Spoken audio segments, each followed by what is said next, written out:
Bismillahirrahmanirrahim. Assalamualaikum warahmatullahi wabarakatuh.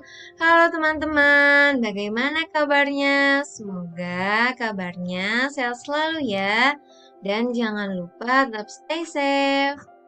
Pada kesempatan kali ini, saya akan memaparkan mengenai 3 keterampilan dasar mengajar. Sebelumnya, perkenalan diri terlebih dahulu.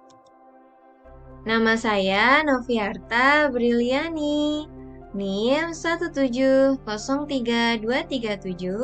Saya dari kelas 7B PG PAUD, Universitas Pendidikan Indonesia Kampus Purwakarta. Mata kuliah Pembelajaran Mikro, dosen pengampu Bunda Jojo Renta Maranata MPD. Keterampilan dasar mengajar. Nah, sebelumnya keterampilan dasar mengajar itu merupakan karakteristik umum dari seseorang yang berhubungan dengan pengetahuan dan keterampilan, kemudian diwujudkan melalui tindakan. Nah, maksudnya ketika seseorang memiliki pengetahuan dan juga keterampilan mengenai dasar mengajar, maka diimplementasikan. Lalu selanjutnya ada bersifat khusus atau disebut juga dengan most specific instructional behaviors, karena tidak semua orang memiliki keterampilan dasar mengajar. Tentunya harus dimiliki oleh tenaga pendidik karena mencerminkan fungsi dan peranan guru, juga melaksanakan pengelolaan proses pembelajaran secara efektif, efisien, dan profesional. Keterampilan dasar mengajar ada 3 yang saya akan jelaskan. Yang pertama keterampilan membuka, keterampilan menjelaskan, dan juga keterampilan menutup. Yang pertama keterampilan membuka atau disebut juga dengan set induction, kegiatan atau usaha yang dilakukan oleh guru dalam memulai dan menciptakan suasana siap mental dan menimbulkan perhatian siswa agar terpusat pada hal-hal yang akan dipelajari. Maksudnya, di sini guru membantu siswa untuk siap dalam menerima materi pembelajaran nanti. Tentunya usaha ini akan memberikan efek yang positif terhadap kegiatan belajar. Ada komponen keterampilan membuka pelajaran. Yang pertama, menarik perhatian siswa. Tentunya guru harus menarik perhatian siswa melalui gaya mengajarnya, melalui alat peraga atau media pembelajaran, dan juga melalui pola interaksi antara guru dengan guru atau siswa dengan siswa. Yang kedua adalah menimbulkan motivasi seperti memunculkan rasa ingin tahu pada siswa. Wah, hari ini seperti apa ya? Akan melaksanakan apa ya?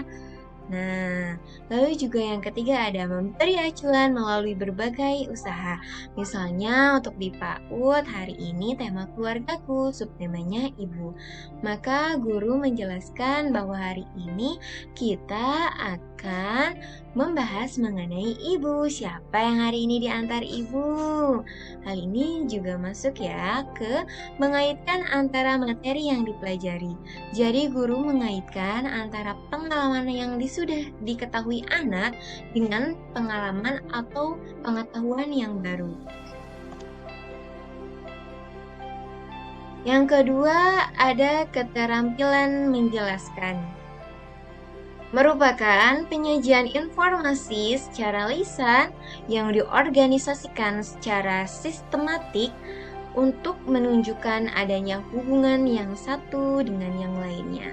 Jadi, maksudnya keterampilan menjelaskan ini tentunya lebih dominan kepada penyajian informasi secara lisan, namun juga dibantu oleh gestur gerak atau gestur tubuh dan menunjukkan adanya hubungan yang satu dengan yang lainnya. Di sini ada tujuan keterampilan menjelaskan, yaitu yang pertama, tujuannya membimbing siswa memahami materi yang dipelajari. Tentunya guru harus membimbing siswa, namun juga yang kedua melibatkan siswa untuk berpikir dengan memecahkan masalah-masalah. Jadi, tidak hanya guru saja yang menjelaskan, namun juga ikut melibatkan siswanya. Yang ketiga, memberi feedback kepada siswa mengenai tingkat pemahamannya. Jadi, guru menjelaskan kepada siswa materi mana yang belum dipahami oleh siswa. Di sini adanya feedback. Lalu yang keempat ada mengatasi kesalahpahaman siswa. Ketika siswa mengalami kesalahpahaman atas materi yang dipelajarinya, maka tugas guru adalah mengatasi kesalahpahaman tersebut. Lalu yang selanjutnya ada membimbing siswa untuk menghayati dan mendapat proses penalaran. Proses penalaran pada PAUD misalnya untuk tadi tema keluarga menyebutkan bahasa Inggris dari ibu atau anggota keluarga. Nah, ini juga guru membantu siswa dengan mengulang-ulang.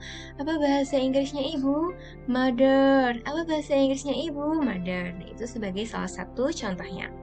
Lalu selanjutnya ada menggunakan bukti-bukti dalam pemecahan masalah. Nah, jadi menggunakan bukti-bukti dalam pemecahan masalah tentunya sangat berguna ketika di PAUD. Karena seperti yang kita tahu bahwa anak usia dini itu tidak bisa berserak, namun harus konkret. Lalu yang terakhir ada menolong siswa untuk mendapatkan dan memahami hukum, dalil, dan prinsip-prinsip umum secara objektif dan bernalar. Di sini terkait dengan proses berpikir pada siswa. Selanjutnya ada prinsip keterampilan dasar menjelaskan. Tentunya yang pertama diselingi dengan tujuan pembelajaran, lalu juga harus relevan dengan tujuan pembelajaran, dan materi tentunya harus bermakna bagi siswa, serta penjelasan telah guru rencanakan sebelumnya, biasanya direncanakan pada RPPH untuk yang harian. Selanjutnya ada sesuai dengan kemampuan guru, jadi guru tersebut harus mampu menyampaikan materi terkait, dan juga dijelaskan sesuai dengan karakteristik guru. Selanjutnya ada komponen-komponen keterampilan menjelaskan, ada dua.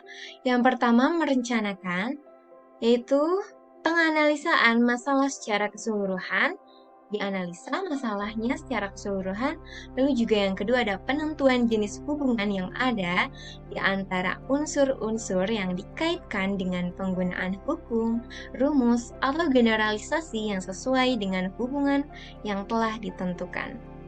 Lalu, yang kedua yaitu ada penyajian suatu penjelasan, adanya kejelasan, penggunaan contoh dan ilustrasi, dan pemberian tekanan. Pemberian tekanan ini biasanya guru bertanya kepada siswa, "Coba tadi Ibu menjelaskan apa? Coba siapa yang di sini tadi diantar oleh ibunya? Ibu itu bekerjanya sebagai apa ya?" Nah, kurang lebih seperti itu. Jadi, agar anak juga memperhatikan guru dengan guru menjelaskan materi yang terkait. Lalu juga yang terakhir ada penggunaan feedback seperti yang sudah saya jelaskan sebelumnya. Feedback di sini seperti antara kita mengetahui tingkat pencapaian anak sampai mana dan guru harus menjelaskan lebih lanjut mengenai materi apa. Dengan begitu, tujuan pembelajaran akan tercapai secara optimal. Dan di sini ada yang terakhir, keterampilan menutup, merupakan kegiatan yang dilakukan oleh guru untuk mengakhiri kegiatan atau mengakhiri pelajaran atau kegiatan inti pelajaran. Nah, biasanya kegiatan ini dilakukan di akhir, yaitu dengan memberikan gambaran menyeluruh tentang apa yang telah dipelajari siswa. Nah, misalnya hari ini kita sudah mengerjakan apa saja ya? Kita hari ini ngapain aja ya? Nah, itu juga sebagai stimulus untuk anak menceritakan bahwa hari ini dia sudah melakukan kegiatan apa saja. Lalu dengan begitu, melalui keterampilan untuk ini dapat mengetahui tingkat pencapaian siswa dan tingkat keberhasilan guru dalam proses belajar mengajar.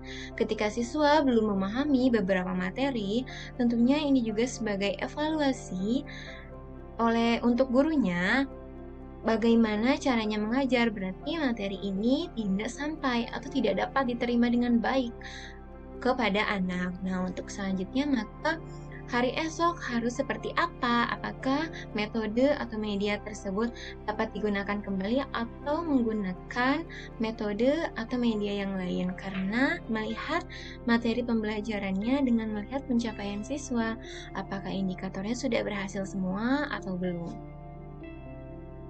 Di sini ada komponen keterampilan menutup, ada 4. Yang pertama, meninjau kembali penguasaan inti pelajaran. Jadi guru mengulas kembali apa saja inti pelajaran yang telah dipaparkan atau yang telah dijelaskan oleh guru sebelumnya, yaitu merangkum tentang apa saja pelajaran hari ini dan membuat ringkasan. Nah, membuat ringkasan ini juga dapat dibantu bersama-sama oleh anak. Seperti hari ini kita ngapain saja ya? Oh, hari ini kita sudah belajar mengenai anggota keluarga. Anggota keluarga itu ada apa saja? Nah, di sini termasuk ke ringkasan. Juga misalnya, oh iya, siapa yang mengetahui bahasa Inggris dari ibu? Nah, ini juga sebagai salah satu contoh ringkasan. Dan yang terakhir adalah evaluasi. Evaluasi di sini maksudnya untuk mengetahui sejauh mana pembelajaran dapat tercapai. Apakah untuk hari esok materi hari ini perlu diulas kembali atau justru hari esok sudah masuk ke materi baru gitu atau materi selanjutnya. Ini untuk referensinya saya menggunakan 4 jurnal. Cukup sekian yang saya paparkan, kurang lebihnya mohon maaf. Wassalamualaikum warahmatullahi wabarakatuh. Terima kasih, tetap stay safe teman-teman.